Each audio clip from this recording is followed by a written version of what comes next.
Agartala press ক্লাবের sports committee উদ্যোগে শনিবার সাংবাদিক সদস্যদের মধ্যে ব্যাডমিন্টন প্রতিযোগিতা অনুষ্ঠিত হয় এনএসআরসিসি ব্যাডমিন্টন হলে। প্রেস ক্লাব আয়োজিত এই দিনের এই ব্যাডমিন্টন আসর উদ্বোধন করেন আগরতলা প্রেস ক্লাবের সভাপতি প্রণব সরকার। আগরতলা প্রেস ক্লাবের স্পোর্টস কমিটির কনভেনার অভিষেক দেবরয় ব্যাডমিন্টন প্রতিযোগিতায় মহিলা 4 জন সাংবাদিক এবং পুরুষ 8 জন সাংবাদিক অংশ নেয়।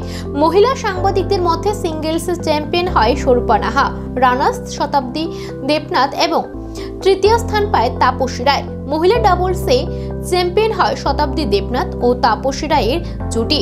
রানার্স হয় স্বরূপা নাহা ও চন্দ্রিমা সরকার এর জুটি। পুরুষ বিভাগে সিঙ্গেলসে চ্যাম্পিয়ন হয় শুভঙ্কর দাস, রানার্স হয় সন্তোষ গোপ এবং তৃতীয় স্থান পায় কৌশিক সমাজপতি। ডাবলসে চ্যাম্পিয়ন হয় সন্তোষ গোপ ও অঞ্জন দেবের জুটি। রানার্স হয় শুভঙ্কর দাস ও প্রসেনজিৎ সাহা জুটি এবং তৃতীয় স্থান দখল করে প্রণবশীল ও কৌশিক সমাজপতি।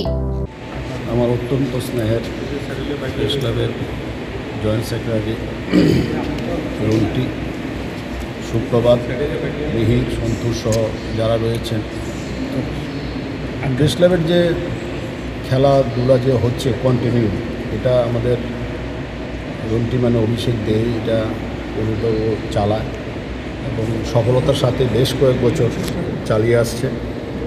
তো আসলে ও সব অ্যারেঞ্জমেন্ট করে আমরা এসে যার